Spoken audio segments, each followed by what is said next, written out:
കുട്ടികളുടെ FM 90.0 കർഷകന്റെ radio, കർഷകന്റെ വാക്ക്, കൃഷിയുടെ കൂട്ട്. ഈ പരിപാടി സ്പോൺസർ ചെയ്തിരിക്കുന്നത് fertilisers and chemicals Travancore limited, Udyogamandal, Ernakulam. FACT കാർഷിക സ്പോൺസർഡ് പരിപാടി. എല്ലാവർക്കും നമസ്കാരം. നമുക്കിന്ന് ഡ്രാഗൺ ഫ്രൂട്ട് കൃഷി പരിപാലനത്തെക്കുറിച്ച് പരിചയപ്പെടാം. ഭൂമിയുടെ സൃഷ്ടി മുതൽ ജീവജാലങ്ങളുടെ ഉത്ഭവം വരെയുള്ള കാലഘട്ടങ്ങളിൽ ചലനാത്മക ഘടകമായി വർത്തിച്ചത് കാലാവസ്ഥാ വ്യതിയാനമാണ്. എന്നാൽ ആധുനിക കാലത്ത് നമ്മെ വളരെയധികം ഉത്കണ്ഠ ഉളവാക്കുന്ന വസ്തുത കാലാവസ്ഥാ വ്യതിയാനത്തിൻ്റെ തോതാണ്. മാറിക്കൊണ്ടിരിക്കുന്ന കാലാവസ്ഥ കാരണം ലോകത്തിലെ പല ഭാഗങ്ങളിലും സസ്യവളർച്ച സമയങ്ങളിൽ മാറ്റം സംഭവിക്കും. തേനീച്ചകളെപ്പോലുള്ള പരാഗണ ജീവിത ചക്രങ്ങളെ ഇത് പരിവർത്തനം ചെയ്യുന്നു. ഇത് ചെടികളുടെ പൂവിടുന്ന സമയവുമായി തേനീച്ചകളുടെ സമന്വയമില്ലാത്ത അവസ്ഥയിലേക്ക് നയിക്കുന്നു. ഈ വൈരുദ്ധ്യം മൂലം പരാഗണകാരികളും സസ്യങ്ങളുടെ അതിജീവിക്കാനും പുനരുൽപ്പാദിപ്പിക്കാനുള്ള കഴിവ് വെല്ലുവിളിക്കപ്പെടുന്നു. ഇത് ഭക്ഷ്യശൃംഖലയിലുടനീളം ഭക്ഷ്യലഭ്യത കുറക്കാനും കാരണപ്പെടും. ഈ ഘടകങ്ങൾ എല്ലാം തന്നെ പോഷകാഹാര സുരക്ഷയെയും നിയന്ത്രിക്കുന്നു. ഫലവൃക്ഷങ്ങളിലും താപനിലയിൽ ഏതാനും ഡിഗ്രി വർധനവോ കുറവോ സംഭവിക്കുമ്പോൾ ഉൽപാദനക്ഷമത ഗണ്യമായി കുറയുന്നു. മേൽപ്പറഞ്ഞ സാഹചര്യങ്ങളെ ഫലപ്രദമായി ചെറുക്കുന്നതിനായുള്ള സാധ്യമായ ഒരു ബദൽ സംവിധാനം കാലാവസ്ഥാ മിടുക്കന്മാരായ ഫലവർഗ വിളകളുടെ തെരഞ്ഞെടുപ്പാണ്. ഈ ഫലവർഗ വിളകൾ ചൂട്, ഈർപ്പ, സമ്മർദ്ദത്തിന് വഴങ്ങാത്ത കൂട്ടരാണ്. ഇനിയുള്ള കൃഷി ഇത്തരം കാലാവസ്ഥാ മിടുക്കരായ ഫലവർഗ വിളകളുടെ കാലഘട്ടമാണെന്ന് വിശ്വസിക്കപ്പെടുന്നു. ഡ്രാഗൺ ഫ്രൂട്ട്, ഫാൽസ, ബബ്ലൂസ് നാരങ്ങ, ഇളന്തപ്പഴം, വുഡാപ്പിൾ, നെല്ലിക്ക, ചെറി, ബർബഡോസ് ചെറി, മാതളനാരകം, അത്തിപ്പഴം തുടങ്ങിയ ഫലവർഗ വിളകൾക്ക് ട്രാൻസ്പിരേഷൻ അഥവാ സസ്യസേചന നിരക്ക് കുറവാണെന്നും അതിനാൽ മണ്ണിലെ ഈർപ്പക്കുറവിനെ അതിജീവിക്കാൻ ശേഷിയുള്ളതാണെന്നും കരുതപ്പെടുന്നു. ഈ ഫലവർഗ വിളകൾ പോഷകങ്ങളാൽ സമ്പുഷ്ടമാണെന്ന് മാത്രമല്ല കാലാവസ്ഥാ വ്യതിയാനം മൂലമുണ്ടാകുന്ന ഉൽപാദന നഷ്ടം ലഘൂകരിക്കാൻ സാധ്യമായ ഒരു ബദൽ സംവിധാനം കൂടിയാണ്. ഡ്രാഗൺ വിളകളുടെ പ്രാധാന്യം.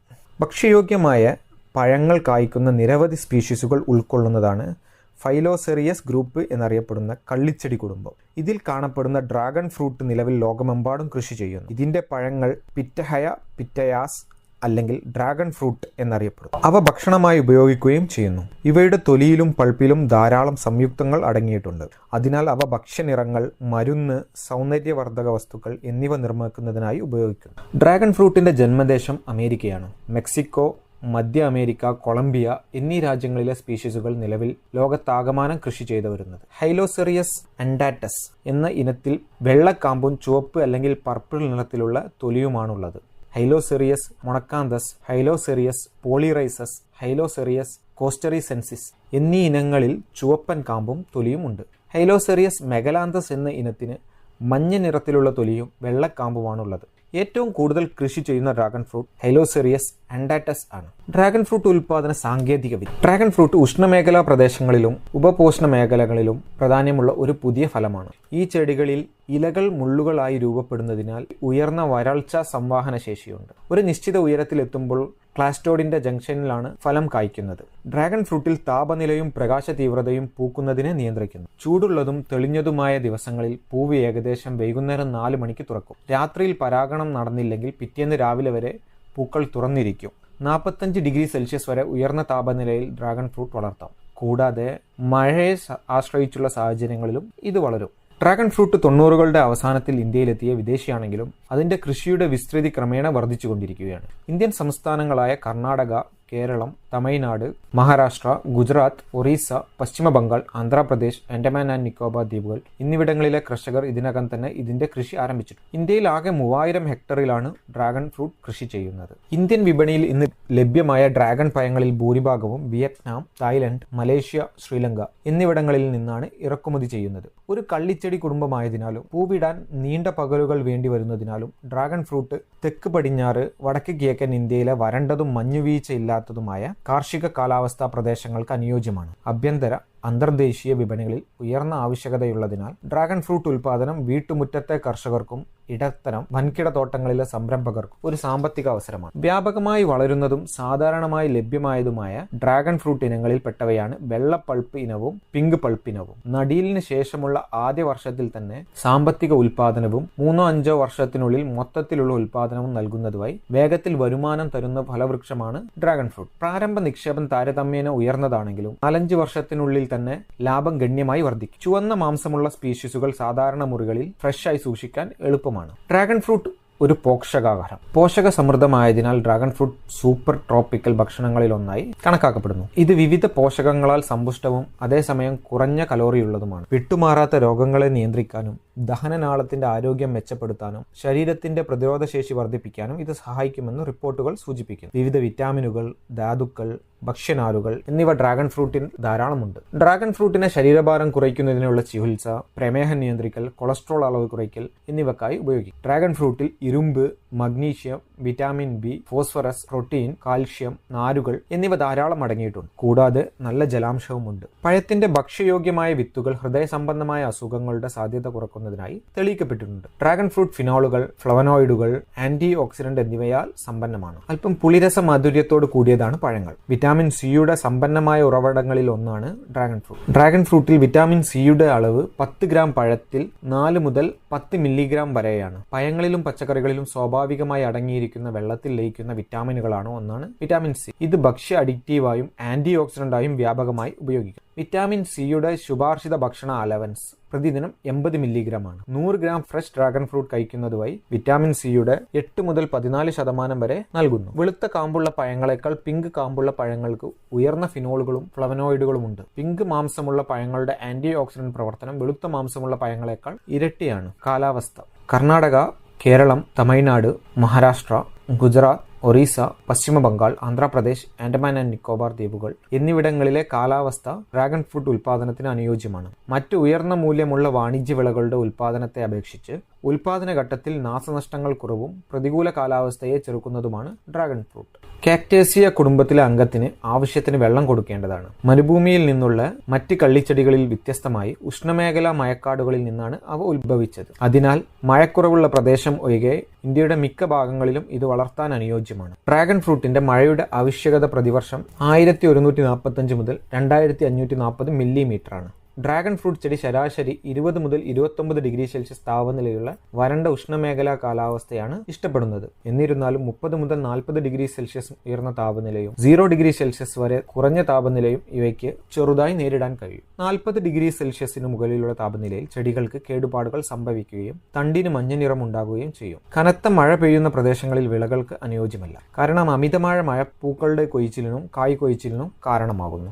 മണ്ണ്: നന്നായി നീർവാർച്ചയുള്ള വിവിധതരം മണ്ണിൽ ഡ്രാഗൺ ഫ്രൂട്ട് വളർത്താം. എന്നിരുന്നാലും അനുയോജ്യമായ മണ്ണ് ജൈവ വസ്തുക്കളാൽ സമ്പുഷ്ടവും ചെറുതായി അസിഡിറ്റി ഉള്ളതുമായിരിക്കും. ഡ്രാഗൺ ഫ്രൂട്ട് ചെടികൾ ഉയർന്ന ജൈവാംശമുള്ള മണൽ കണർന്ന പശ്ചിമരാശി മണ്ണാണ് ഇഷ്ടപ്പെടുന്നത്. ഡ്രാഗൺ ഫ്രൂട്ട് ചെടികൾ തണ്ട് മുറിച്ച് നടുന്നതിലൂടെ വേഗത്തിൽ പ്രവർത്തനം ചെയ്യാം. സാധാരണയായി 20 മുതൽ 25 സെന്റിമീറ്റർ നീളമുള്ള തണ്ട് വെട്ടിയെടുത്താണ് നടുന്നതിന് ഉപയോഗിക്കുന്നത്. നടുന്നതിന് 1-2 ദിവസം മുമ്പ് കട്ടിംഗ് തയ്യാറാക്കണം. കൂടാതെ മുറിച്ചതിൽ നിന്ന് പുറത്തേക്ക് ഒഴുകുന്ന ലാറ്റക്സ് ഉണങ്ങാൻ അനുവദിക്കണം. കായ്ക്കുന്ന കാലത്തിനു ശേഷം ഗുണമേന്മയുള്ള മാതൃചെടികളിൽ നിന്ന് തണ്ട് വെട്ടിയെടുക്കണം. രോഗങ്ങൾ തടയുന്നതിന് കുമിൾനാശിനികൾ ഉപയോഗിച്ച് മുറിവിൽ പുരട്ടാം. ഈ തണ്ടുകൾ 12x30 സെന്റിമീറ്റർ വലിപ്പമുള്ള പോളിയെത്തിലീൻ ബാഗുകളിൽ 1:1:1 എന്ന അനുപാതത്തിൽ മണ്ണ്, കൃഷിയിടത്തിലെ വളം, മണൽ എന്നിവ നിറച്ചാണ് നടുന്നത്. വേരൂന്നാൻ തണലുള്ള സ്ഥലത്താണ് ബാഗുകൾ സൂക്ഷിക്കുന്നത്. മുറിച്ച ഭാഗത്ത് അഴുകുന്നത് തടയാൻ അധിക ഈർപ്പം ഒഴിവാക്കണം. വേരുകൾ ധാരാളമായി വന്നതിനു ശേഷം 5-6 മാസത്തിനുള്ളിൽ നടാൻ പാകമാക്കും.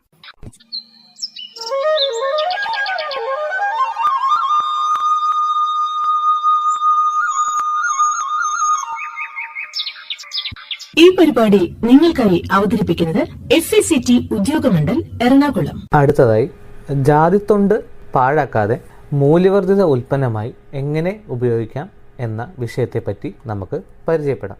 ജാതിക്കയുടെ പുറന്തോട്, ജാതിപത്രി, ജാതിക്കക്കുരു ഇവയ്ക്കെല്ലാം ഔഷധ ഗുണങ്ങളും ആരോഗ്യ ഗുണങ്ങളും ഉണ്ട്.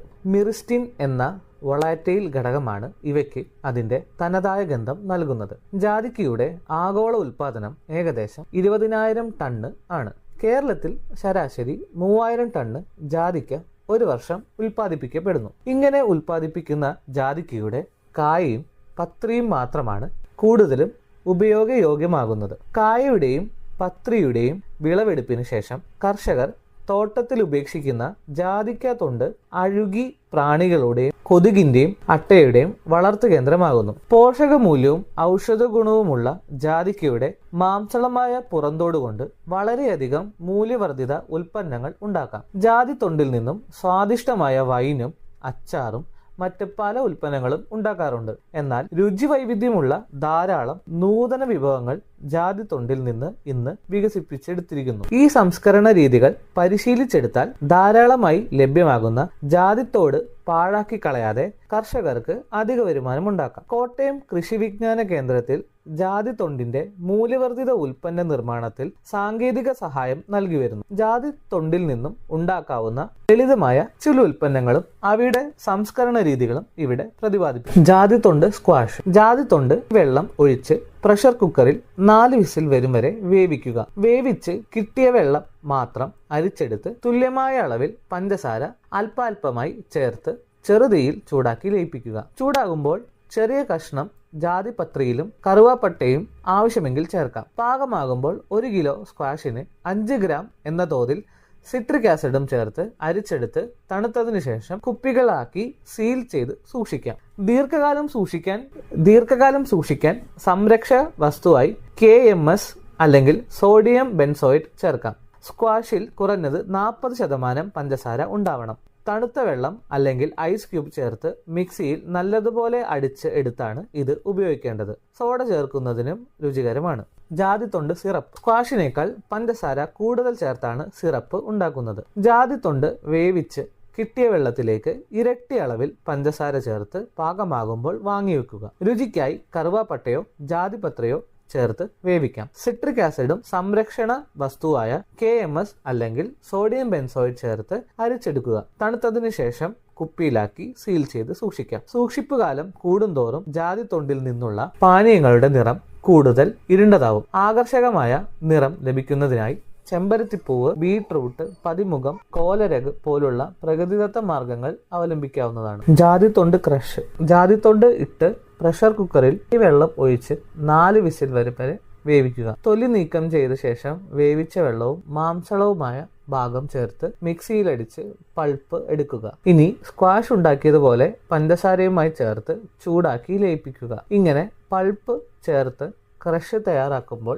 പാനീയം കുറച്ചും കൂടെ സാന്ദ്രത ഉള്ളതാവും. സിട്രിക് ആസിഡും ചേർക്കുക. ക്രഷിൽ കുറഞ്ഞത് 55% പഞ്ചസാര ഉണ്ടാവണം. 1 കിലോ പൾപ്പിന് 1.5 കിലോ പഞ്ചസാര ചേർക്കുക. ജാതിത്തൊണ്ട് ബാർ അല്ലെങ്കിൽ ജാതിത്തൊണ്ട് തിര ഉണ്ടാക്കുന്നതിന് വേവിച്ച ജാതിത്തൊണ്ട് തൊലി നീക്കിയ ശേഷം അരച്ച് പൾപ്പാക്കുക. സ്ക്വാഷ് നിർമ്മാണത്തിന് ഉപയോഗിച്ച ജാതിത്തൊണ്ടിന്റെ വേവിച്ച മാംസള ഭാഗങ്ങളും ഉപയോഗിക്കാം. ആവശ്യമെങ്കിൽ അതിലേക്ക് അധികം പഴുക്കാത്ത പപ്പായ പൾപ്പാക്കി ചേർക്കാം. പൾപ്പിന് തുല്യമായ അളവിൽ പഞ്ചസാര ചേർത്ത് ജാം പരുവം ആകുന്നത് വരെ വേവിക്കുക. കുറുകിയ മിക്സ് ഒരു സ്റ്റീൽ ട്രേയിൽ നേർത്ത പാളിയായി പരത്തിയ ശേഷം ഡ്രയറിൽ വെച്ച് ഉണക്കാൻ അനുവദിക്കുക. അടുത്ത ദിവസം ഇതിനു മുകളിൽ മറ്റൊരു പാളി വിരിച്ച് ഓവനിൽ വെച്ച് വീണ്ടും ഉണക്കുക. ആവശ്യമായ കട്ടിയുള്ള ഒരൊറ്റ പാളി ലഭിക്കുന്നത് വരെ പ്രക്രിയ തുടരുക. ആവശ്യമുള്ള ആകൃതിയിൽ ബാർ മുറിച്ച് വിൽപ്പനയ്ക്കുള്ള പാക്കറ്റിലേക്ക് മാറ്റുക.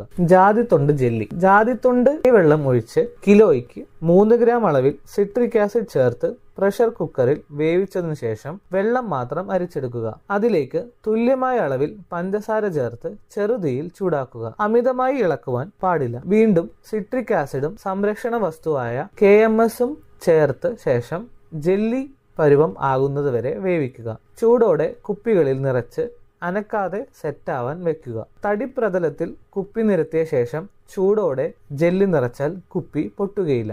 ജെല്ലി പല ആകൃതിയിൽ ഉള്ള മോൾഡുകളിൽ ഒഴിച്ച് സെറ്റാക്കി കുട്ടികൾക്ക് പ്രിയങ്കരമായ ഗമ്മി ബിയർ പോലുള്ള ജെല്ലി കാൻഡിയായും നിർമ്മിക്കാം. ജെല്ലിയിൽ 65% കുറയാതെ പഞ്ചസാരയും 45% കുറയാതെ ഫ്രൂട്ട് പൾപ്പും ഉണ്ടാവണം. ജാതിത്തൊണ്ട് ചങ്ക്സ്. വൃത്തിയാക്കിയ ജാതിത്തൊണ്ട് വെള്ളമില്ലാതെ തുടച്ച് മുഴുവനായോ മുറിച്ചോ 2% ഉപ്പ് ലായനിയിൽ ഒരാഴ്ച ഇട്ടുവെക്കുക. ഉപ്പ് ലായനിയിൽ നിന്നും എടുത്ത ശേഷം തൊണ്ട് വീണ്ടും നന്നായി കഴുകി ആകർഷകമായ രീതിയിൽ കഷ്ണങ്ങളാക്കി മുറിക്കുക. കഷ്ണങ്ങളാക്കിയ ജാതിത്തൊണ്ട് പഞ്ചസാര പാനിയിൽ തുടർച്ചയായി 3 ദിവസം സൂക്ഷിച്ചതിനു ശേഷം ഡ്രയറിൽ ഉണക്കി സൂക്ഷിക്കാം. പുളിപ്പും മധുരവും കലർന്ന ഈ വിഭവം സ്നാക്സ് ആയും മൗത്ത് ഫ്രഷ്നറായും ഉപയോഗിക്കാം. ജാതിക്ക കാൻഡി എന്നും ഈ ഉൽപ്പന്നത്തെ വിളിക്കാം. സിപ്ലോക്ക് പൗച്ചുകളിലോ ചെറിയ ബോട്ടിലുകളിലോ വിപണനം ചെയ്താൽ ട്രാവൽ പാക്കായി ഉപയോഗിക്കാൻ സൗകര്യമുണ്ടാകും. ഇങ്ങനെ തയ്യാറാക്കിയ ചങ്ക്സ് തേനിലോ അല്ലെങ്കിൽ പഞ്ചസാര പാനിയിൽ സൂക്ഷിച്ച്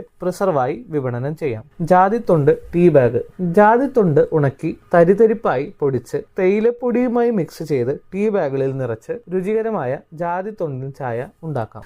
ജാതിത്തൊണ്ട് പൈനാപ്പിൾ ജാം. തൊലി കളഞ്ഞ് വൃത്തിയാക്കിയ ജാതിത്തൊണ്ടിനെ വേവിച്ച് പൾപ്പാക്കി അരിച്ചെടുത്തതിന് ശേഷം അതിലേക്ക് പൈനാപ്പിൾ പൾപ്പ് ചേർത്ത് മിക്സ് ചെയ്യുക. ഇതിലേക്ക് തുല്യ അളവിൽ പഞ്ചസാര ചേർത്ത് ചെറുതീയിൽ ചൂടാക്കുക. സിട്രിക് ആസിഡും സംരക്ഷണ വസ്തുവായ KMS ചേർക്കുക.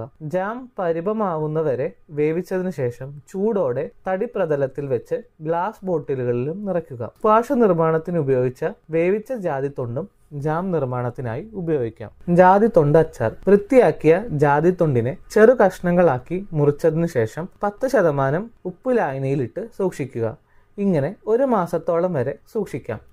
അച്ചാറിന് വേണ്ട ചേരുവകൾ ചേർത്ത് ഗ്രേവി തയ്യാറാക്കിയതിനു ശേഷം ഉപ്പ് ലായനിയിൽ സൂക്ഷിച്ച കഷ്ണങ്ങൾ കഴുകി തുടച്ച് ചേർത്ത് നന്നായി വഴറ്റി യോജിപ്പിക്കുക. തീയിൽ നിന്നും വാങ്ങിയ ശേഷം തിളപ്പിച്ചാറിയ വിനാഗിരി കൂടി ചേർത്ത് ഇളക്കുക. സംരക്ഷക വസ്തുവായ സോഡിയം ബെൻസോയേറ്റും ചേർക്കാം. ശേഷം കുപ്പിയിൽ നിറച്ച മുകളിൽ തിളപ്പിച്ചാറിയ നല്ലെണ്ണ ഒഴിച്ച് സീൽ ചെയ്ത് സൂക്ഷിക്കാം. ജാതിത്തൊണ്ട് വറുത്തതിനു ശേഷം അച്ചാറുണ്ടാക്കാം. ഇതിന് സൂക്ഷിപ്പ് കാലവും രുചിയും കൂടുതലുണ്ടാകും. ജാതിത്തൊണ്ട് സോസ്. ജാതിത്തൊണ്ട് വേവിച്ച് പൾപ്പാക്കി മസാലകളും പഞ്ചസാരയും വിനാഗിരിയും ചേർത്ത് കുറുക്കി വ്യത്യസ്തമായ രുചിയോടുകൂടിയ സോസ് തയ്യാറാക്കാം. ജാതിത്തൊണ്ട് സോസ് മറ്റു സോസുകളിൽ പോലെ കട്ട്ലേറ്റ്, റോൾ തുടങ്ങിയ വിഭവങ്ങളുടെ കൂടെ ഉപയോഗിക്കാനും കറികളിൽ ചേർക്കാനും സാധിക്കും. ജാതിത്തൊണ്ട് പൗഡർ. ജാതിത്തൊണ്ട് വൃത്തിയായി കഴുകി ഡ്രയറിൽ ഉണക്കിയതിനു ശേഷം പൊടിച്ച് സൂക്ഷിക്കാം. ഇത് മസാലക്കൂട്ടുകളിലും കറികളിലും പുഡിങ്ങിലും കേക്കിലും രുചിവർദ്ധക വസ്തുവായി ഉപയോഗിക്കാം. വാളംപുളിക്ക് പകരമായി വറുത്തതോ ഉണക്കിയതോ ആയ ജാതിത്തൊണ്ട് ചേർത്ത് ചമ്മന്തിപ്പൊടി തയ്യാറാക്കിയാൽ വ്യത്യസ്തമായ രുചിയും ഔഷധ ഗുണവും ലഭിക്കും. അതുപോലെ ജാതിത്തോട് ചേർത്ത് രസക്കൂട്ട് തയ്യാറാക്കി ചെറു പൗച്ചുകളിൽ നിറച്ചാൽ ഇൻസ്റ്റന്റ് രസക്കിഴി തയ്യാറാക്കാം. കടുക് വറുത്ത്, ഉള്ളി, ആവശ്യത്തിന് വെള്ളം ഇവ ചേർത്ത് തിളപ്പിച്ച് മല്ലിയിലയും ചേർത്താൽ രസം ആയി. ജാതിത്തോട് ചെറു കഷ്ണങ്ങളാക്കി ചാറ്റ് മസാല, കറുവപ്പട്ട, ഗ്രാമ്പൂ തുടങ്ങിയ മസാലകൾ ചേർത്ത് മൗത്ത് ഫ്രഷറായും ഉപയോഗിക്കാം.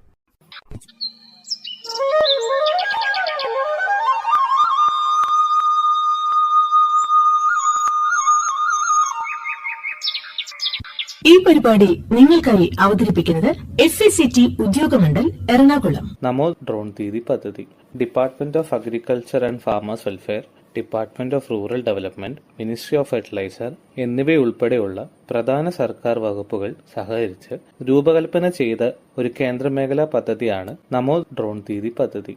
നാനോ വളങ്ങളുടെയും കീടനാശിനികളുടെയും കൃത്യമായ സ്പ്രേ ചെയ്യുന്നതിനായി കാർഷിക മേഖലയിൽ ഡ്രോണുകളുടെ ഉപയോഗം പ്രോത്സാഹിപ്പിക്കുന്നതിന് സ്ത്രീകളുടെ പങ്കാളിത്തത്തിനും മുഖ്യധാര കൃഷിയിൽ അവരുടെ സുസ്ഥിരമായ പങ്കാളിത്തത്തിന് ഊന്നൽ നൽകാനാണ് ഈ സംരംഭം ലക്ഷ്യമിടുന്നത്.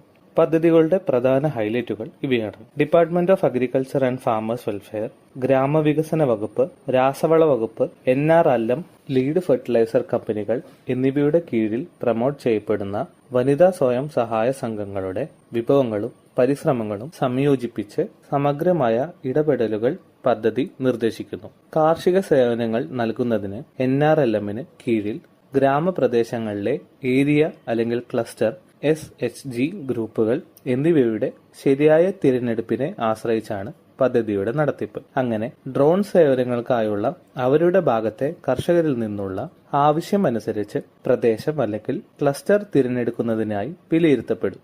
അത് സ്വയം സഹായ സംഘങ്ങളെ തിരഞ്ഞെടുക്കുന്നതിനുള്ള അടിസ്ഥാനമായി മാറും. സംസ്ഥാന കൃഷി വകുപ്പ്, സംസ്ഥാന mission directorate of NRLM, LFC, ICAR പ്രതിനിധികൾ എന്നിവരടങ്ങുന്ന സംസ്ഥാന തലത്തിലുള്ള കമ്മിറ്റി ഡ്രോണുകൾ നൽകുന്നതിനായുള്ള തിരിച്ചറിഞ്ഞ ക്ലസ്റ്ററുകളിലെ സംസ്ഥാനങ്ങളിലെ NRLM പ്രകാരമുള്ള പുരോഗമന വനിതാ സ്വയം സഹായ സംഘങ്ങളെ തിരഞ്ഞെടുക്കും. ഡ്രോൺ പൈലറ്റിന് വനിതാ SHG അംഗങ്ങളെ തിരഞ്ഞെടുക്കൽ, ഡ്രോൺ അസിസ്റ്റന്റ് പരിശീലനം എന്നിവ സമിതിയുടെ ഉത്തരവാദിത്തമാണ്. ജില്ല തിരിച്ചുള്ള ഡ്രോൺ ഉപയോഗം, ലഭ്യത, നിലവിലുള്ള വിടവ് എന്നിവയുടെ വിലയിരുത്തൽ, ഭാവി ആവശ്യകതകൾ തിരിച്ചറിയൽ, തിരഞ്ഞെടുത്ത വനിതാ SHGക്ക് LFC കീടനാശിനി കമ്പനികളുമായി ഏകോപിപ്പിച്ച് ബിസിനസ് നൽകൽ ഉറപ്പാക്കൽ എന്നിവയാണ് മറ്റു സവിശേഷതകൾ.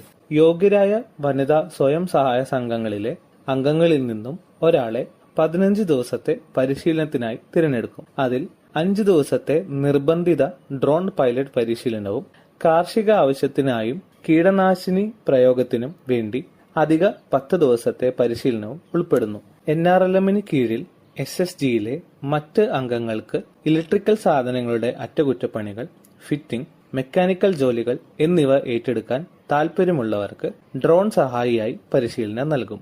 തിരിച്ചറിഞ്ഞ സ്വയം സഹായ സംഘങ്ങൾക്ക് NRLM പ്രകാരം ഡ്രോണുകൾ വാങ്ങുന്നതിനുള്ള സാമ്പത്തിക സഹായവും വായ്പയും നൽകും. NRLMന് കീഴിൽ SSGകൾ ഡ്രോണുകൾ വാങ്ങുന്നതിനും റിപ്പയർ ചെയ്യുന്നതിനും ഡ്രോണുകളുടെ പരിപാലനത്തിനും ഡ്രോൺ കമ്പനികൾ മുഖേന നേരിടേണ്ടി വരുന്ന ബുദ്ധിമുട്ടുകൾ കണക്കിലെടുത്ത് LFCകൾ ഡ്രോൺ നിർമ്മാണ കമ്പനികൾക്കും SSGക്കും ഇടയിൽ ഒരു പാലമായി പ്രവർത്തിക്കും. ബന്ധപ്പെട്ട SSGകളുടെ ക്ലസ്റ്റർ ലെവൽ ഫെഡറേഷനുമായുള്ള മെമ്മോറാണ്ടം ഓഫ് അണ്ടർസ്റ്റാൻഡിംഗ് വഴി LFCകൾ ഡ്രോണുകൾ വാങ്ങുകയും SSGകൾക്ക് ഡ്രോണുകളുടെ ഉടമസ്ഥാവകാശം നൽകുകയും ചെയ്യും. അവയുടെ അറ്റകുറ്റപ്പണികൾക്കായുള്ള സ്വയം സഹായ സംഘങ്ങളുമൊത്തുള്ള ഡ്രോണുകൾ, നാനോ വളങ്ങളുടെ ഉപയോഗം LFCകൾ പ്രോത്സാഹിപ്പിക്കും. നാനോ വളത്തിനും കീടനാശിനി പ്രയോഗത്തിനുമായി കർഷകർക്ക് ഡ്രോൺ സേവനങ്ങൾ SSGകൾ വാടകയ്ക്ക് നൽകുകയും SSGകൾക്ക് അധിക വരുമാനം നേടുകയും ചെയ്യും. നമോ ഡ്രോൺ ദീദിയുടെ പ്രധാന സവിശേഷതകൾ ഇവയാണ്. ഡ്രോൺ വാങ്ങുന്നതിന് NRLM SSGകൾക്ക് സബ്സിഡി നൽകുന്നു. ഡ്രോൺ വിലയുടെ 80% സബ്സിഡിയായി 8 ലക്ഷം രൂപയും നൽകുന്നു. ഡ്രോണിന്റെ ബാക്കി ചിലവിന് AIFൽ നിന്ന് വായ്പാ സൗകര്യം, അതുപോലെ 3% പലിശ നിരക്കിൽ ഈസി ലോണും നൽകുന്നതാണ്. ഡ്രോൺ പാക്കേജിന്റെ ഭാഗമായി ഡ്രോൺ പൈലറ്റ് പരിശീലനവും ഡ്രോൺ വഴി അധികമായി വരുമാനം നേടാനുള്ള അവസരവും ലഭിക്കുന്നു. വനിതാ സ്വയം സഹായ സംഘങ്ങൾക്ക് കർഷകർക്ക് ഡ്രോൺ സേവനം നൽകാവുന്നതാണ്.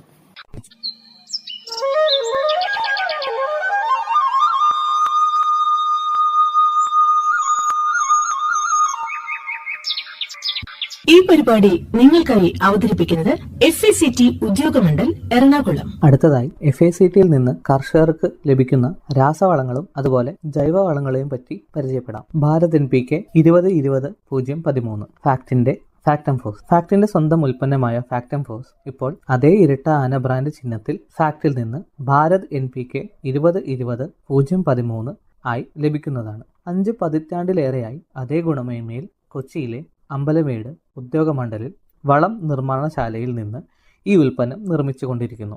60% അമോണിയം സൾഫേറ്റിന്റെയും 40% അമോണിയം ഫോസ്ഫേറ്റിന്റെയും രാസ സംയോജനമായ ഈ ഉൽപ്പന്നം സസ്യങ്ങളുടെ വളർച്ചയ്ക്ക് ആവശ്യമായ നൈട്രജൻ, ഫോസ്ഫറസ് എന്നീ 2 പ്രധാന പോഷകങ്ങൾ 20% വീതം നൽകുന്നു. കൂടാതെ ഇന്ത്യൻ മണ്ണിൽ നിർണായക മൂലകമായ സൾഫറും 13% വീതം ഇതിൽ അടങ്ങിയിട്ടുണ്ട്. ഇത് ഗുണനിലവാരവും വിളവ് മെച്ചപ്പെടുത്തുന്നതിനും സഹായകരമാകുന്നു. നൈട്രജനും ഫോസ്ഫറസും രാസപരമായി കലർന്നതിനാൽ സമീകൃത പോഷണവും ഉപയോഗക്ഷമതയും വർദ്ധിക്കും. ഉൽപ്പന്നത്തിൽ ലഭ്യമാകുന്ന നൈട്രജൻ മൂലകം അമോണിയക്കൽ രൂപത്തിനായതിനാൽ ബാഷ്പീകരണം വഴി ഉണ്ടാകുന്ന പോഷകനഷ്ടം കുറയ്ക്കുകയും ഫോസ്ഫറസ് മൂലകം വെള്ളത്തിൽ ലയിക്കുന്നതിനാൽ വേരുകൾക്ക് പോഷകങ്ങൾ എളുപ്പത്തിൽ ആഗീകരണം ചെയ്യുവാനും സാധിക്കുന്നു. ഫാക്ടംഫോസ് അടിവളമായും മേൽവളമായും ഉപയോഗിക്കാം. Bharat NPK 20.5-00-23 fact ammonium sulphate ഇപ്പോൾ അതേ ഇരട്ട ആന ബ്രാൻഡ് ചിഹ്നത്തിൽ FACTയിൽ നിന്ന് ഭാരത് NPK 20.5-00-23 എന്ന പേരിൽ ലഭ്യമാണ്. 6 പതിറ്റാണ്ടിലേറെയായി FACTയുടെ അതേ ഗുണമേന്മയിൽ കൊച്ചിയിലെ ഉദ്യോഗമണ്ഡലിൽ നിന്നാണ് ഈ ഉൽപ്പന്നം നിർമ്മിച്ചുകൊണ്ടിരിക്കുന്നത്. ഈ ഉൽപ്പന്നത്തിൽ 20.5% നൈട്രജനും 23% സൾഫറും അടങ്ങിയിരിക്കുന്നു. നൈട്രജനും സൾഫറും ചേർന്ന രാസമിശ്രിതമായ ഈ ഉൽപ്പന്നം ചെടികൾക്ക് ലഭിക്കുന്ന പോഷകങ്ങളുടെ കാര്യക്ഷമത വർദ്ധിപ്പിക്കാൻ സഹായിക്കുന്നു. വളത്തിൽ അടങ്ങിയിരിക്കുന്ന സൾഫർ മൂലകം വിളകളുടെ വിളവും ഗുണമേന്മ വർദ്ധിപ്പിക്കുന്നതിനും സഹായിക്കും. കൂടാതെ സൾഫർ കീടങ്ങളെയും രോഗങ്ങളെയും വിളകളെ ബാധിക്കാതെ പ്രതിരോധിക്കുന്നു. നെല്ല്, വാഴ, കരിമ്പ്, പച്ചക്കറികൾ, കാപ്പി, തേയില, കുരുമുളക് തുടങ്ങിയ തോട്ടവിളകൾക്ക് അനുയോജ്യമായ വളമാണ് ഈ ഉൽപ്പന്നം. ഭാരത് NPK 20.5-00-23 വസ്തുതയിൽ അടങ്ങിയിരിക്കുന്ന നൈട്രജൻ അമോണിയക്ക് രൂപത്തിനായതിനാൽ മണ്ണിൽ നിന്ന് ഒലിച്ചു പോകാതെയും ബാഷ്പീകരണം കുറയ്ക്കുകയും ചെയ്യുന്നു. അമോണിയം സൾഫേറ്റ് ഈർപ്പം ആഗീകരണം ചെയ്യുന്നില്ല, ആയതിനാൽ പോഷകങ്ങൾ നഷ്ടപ്പെടുന്നില്ല.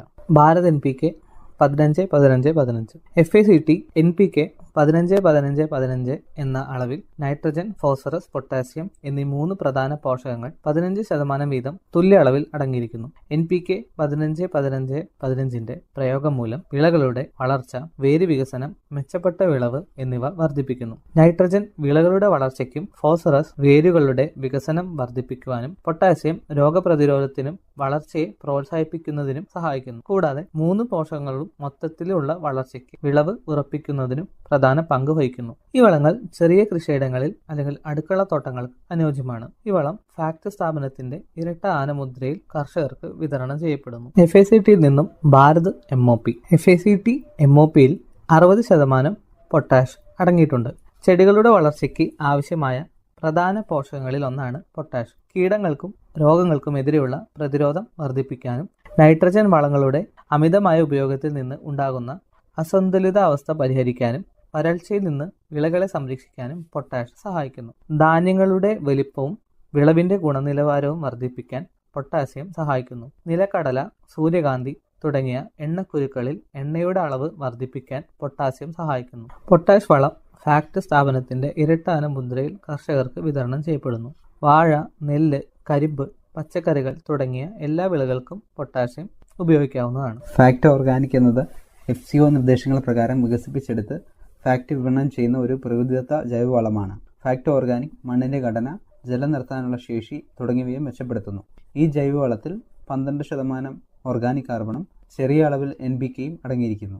ഇതുകൂടാതെ കാൽസ്യം, മഗ്നീഷ്യം, സൾഫർ മൂലകങ്ങളും കൂടാതെ ഇരുമ്പ്, സിങ്ക്, ബോറോൺ തുടങ്ങിയ സൂക്ഷ്മ പോഷകങ്ങളും ചെറിയ അളവിൽ നൽകുന്നു. ഫാക്ട് ഓർഗാനിക് എല്ലാ മണ്ണിലും, എല്ലാ വിളകളിലും, എല്ലാ സീസണിലും പ്രയോഗിക്കാവുന്നതാണ്. ഫാക്ട് ഓർഗാനിക്കിന്റെ ഉപയോഗം മൂലം മണ്ണിരയുടെ എണ്ണത്തിലും ഗണ്യമായ വർധനവുണ്ടാകുന്നു. കൂടാതെ മണ്ണിൽ വായുസഞ്ചാരം വർദ്ധിക്കുന്നു. അമ്ലാവസ്ഥയും ക്ഷാരാവസ്ഥയും പോലുള്ള അസാധാരണ അവസ്ഥകളിൽ നിന്ന് മണ്ണിന്റെ pHനെ ഫാക്ട് ഓർഗാനിക് നിയന്ത്രിക്കുന്നു. ഫാക്ട് ഓർഗാനിക്കിന്റെ ഉപയോഗം മൂലം വേരുകളുടെ വളർച്ച മെച്ചപ്പെടുത്തുകയും ഉൽപാദനക്ഷമത വർദ്ധിക്കുകയും ചെയ്യുന്നു. ഫാക്ട് ഓർഗാനിക് ജൈവ കൃഷിക്കും പഴം, പച്ചക്കറി തോട്ടങ്ങൾക്കും അടുക്കള തോട്ടങ്ങൾക്കും അനുയോജ്യമാണ്. ഫാക്ട് ഓർഗാനിക് പ്ലസ് ഫാക്ട് വിപണനം ചെയ്യുന്ന ഒരു കോഴി അധിഷ്ഠിത പ്രകൃതിദത്ത വളമാണ് ഓർഗാനിക് പ്ലസ്. കൂടാതെ ഈ ജൈവവളം FCO നിർദ്ദേശങ്ങൾ പ്രകാരം വികസിപ്പിച്ചെടുത്തതാണ്. ഓർഗാനിക് പ്ലസ് മണ്ണിന്റെ ഘടന മെച്ചപ്പെടുത്തുകയും ജലം നിർത്താനുള്ള ശേഷിയും വർദ്ധിപ്പിക്കുന്നു. ഇത് മണ്ണിന്റെ വൻതോതിലുള്ള സാന്ദ്രത കുറയ്ക്കുകയും അതുവഴി ഉൽപാദനക്ഷമത വർദ്ധിപ്പിക്കാൻ സഹായിക്കുകയും ചെയ്യുന്നു. ഫാക്ട് ഓർഗാനിക് പ്ലസിൽ 14% ഓർഗാനിക് കാർബണും 0.5% NPKയും കൂടാതെ ചെറിയ അളവിൽ കാൽസ്യം, മഗ്നീഷ്യം, സൾഫർ സൂക്ഷ്മ പോഷകങ്ങളും അടങ്ങിയിരിക്കുന്നു. എല്ലാ മണ്ണിലും എല്ലാ വിളകളിലും ഇത് ഉപയോഗിക്കാവുന്നതാണ്. ഓർഗാനിക് പ്ലസ് ജൈവ കൃഷിക്കും പഴം, പച്ചക്കറി തോട്ടങ്ങൾക്കും അടുക്കള തോട്ടങ്ങൾക്കും അനുയോജ്യമാണ്. FACT prom phosphorus rich organic manure ഭാരത സർക്കാരിന്റെ PM പ്രണാം എന്ന സംരംഭത്തിന് കീഴിൽ FCO നിർദ്ദേശങ്ങൾ പ്രകാരം വികസിപ്പിച്ചെടുത്ത് വിപണനം ചെയ്യുന്ന ജൈവ അധിഷ്ഠിത പ്രകൃതിദത്ത വളമാണ് പ്രോം. ഈ വളം FCO നിർദ്ദേശപ്രകാരം ഉൽപ്പാദിപ്പിക്കുന്നതാണ്. ഉയർന്ന ഗുണമേന്മയും ആവശ്യമായ പോഷകങ്ങൾ മണ്ണിലേക്ക് സാവധാനത്തിൽ പുറത്തുവിടുന്നതുമായ ഈ ജൈവവളം മണ്ണിനെ സമ്പുഷ്ടമാക്കുന്നതിന് ഏറെ സഹായകരമാകുന്നു. ഇതിൽ P2O5 ആയി 8% ഫോസ്ഫറസ് കൂടാതെ ചെറിയ അളവിൽ nitrogen, potash, calcium, magnesium, sulphur സൂക്ഷ്മ പോഷകങ്ങളും അടങ്ങിയിരിക്കുന്നു. പ്രോം എല്ലാ മണ്ണിലും, എല്ലാ വിളകളിലും, എല്ലാ സീസണിലും പ്രയോഗിക്കാവുന്നതാണ്. പ്രോമിന്റെ പ്രയോഗം മൂലം മണ്ണിന്റെ ഓർഗാനിക് കാർബണിന്റെ അളവ് വർദ്ധിപ്പിക്കുകയും മണ്ണിന്റെ സുഷിരതയും ജലാംശം നിലനിർത്താനുള്ള ശേഷിയും മെച്ചപ്പെടുത്തുന്നു. ഇപ്രകാരം പ്രോം ഒരു മണ്ണ് കണ്ടീഷണറായും പ്രവർത്തിക്കുന്നു. Fact FOM fermented organic manoeuvre fact FOM പരിസ്ഥിതി സൗഹൃദവും മണ്ണിൽ ദീർഘകാലം നിലനിൽക്കുന്നതുമായ പ്രകൃതിദത്ത ജൈവവളമാണ്. ഈ വളം FCO നിർദ്ദേശപ്രകാരം ഉൽപ്പാദിപ്പിക്കുന്നതാണ്. ഫാക്ട് FOMൽ നൈട്രജൻ, ഫോസ്ഫറസ്, പൊട്ടാസ്യം എന്നിവ കുറഞ്ഞത് 1 മുതൽ 2% വീതവും കൂടാതെ ചെറിയ അളവിൽ കാൽസ്യം, മഗ്നീഷ്യം, സൾഫർ സൂക്ഷ്മ പോഷകങ്ങളും അടങ്ങിയിരിക്കും. മണ്ണിന്റെ ഘടനയെ പരിപോഷിപ്പിക്കുകയും ചെടികൾക്ക് പോഷക ലഭ്യത വർദ്ധിപ്പിക്കുകയും ചെയ്യുന്ന FOM ജൈവ കൃഷിക്കും പഴം, പച്ചക്കറി തോട്ടങ്ങൾക്കും അടുക്കള തോട്ടങ്ങൾക്കും അനുയോജ്യമാണ്. പ്രോം എല്ലാ മണ്ണിലും, എല്ലാ വിളകളിലും, എല്ലാ സീസണിലും പ്രയോഗിക്കാവുന്നതാണ്. FACT PDM potash derived from molasses പൊട്ടാഷിന്റെ സ്വാഭാവിക ഉറവിടം എന്ന് വിശേഷിപ്പിക്കാവുന്ന ജൈവവളമാണ് ഫാക്ട് PDM. കരിമ്പ് പിഴിഞ്ഞു കെട്ടുന്ന ശർക്കരപ്പാവിൽ നിന്നും വികസിപ്പിച്ചെടുത്ത ഈ ജൈവവളത്തിൽ 14% പൊട്ടാസ്യം അടങ്ങിയിരിക്കുന്നു. ഈ ജൈവവളം FCO നിർദ്ദേശപ്രകാരം ഉൽപ്പാദിപ്പിക്കുന്നതാണ്. ചെറിയ അളവിൽ nitrogen, phosphorus, calcium, magnesium, sulphur കൂടാതെ ചെറിയ അളവിൽ സൂക്ഷ്മ പോഷകങ്ങളും അടങ്ങിയിട്ടുണ്ട്. PDM ഉപയോഗിക്കുന്നത് മൂലം ചെടികളിലെ സസ്യ ഹോർമോണുകളെ ഉണർത്തി വിളകളുടെ അഭിവൃദ്ധിക്കും അതിനോടൊപ്പം തന്നെ മണ്ണിന്റെ ഘടന, ജലം നിർത്താനുള്ള ശേഷി, മണ്ണിന്റെ ആരോഗ്യം എന്നിവ മെച്ചപ്പെടുത്തുകയും ചെയ്യുന്നു. മണ്ണിൽ ഒരിക്കൽ പ്രയോഗിച്ചാൽ സൂക്ഷ്മാണുക്കൾ പെരുകി മണ്ണിന്റെ ഫലപുഷ്ടിയും ഇതിനോടൊപ്പം വർദ്ധിപ്പിക്കുന്നു. ജൈവകൃഷിക്ക് ഏറ്റവും അനുയോജ്യമായ വളമാണ് PDM. എല്ലാ വിളകൾക്കും എല്ലാ മണ്ണിനും വിളകളുടെ വളർച്ചയെ പ്രതിരോധിക്കുന്നതിന് PDM അത്യുത്തമമാണ്.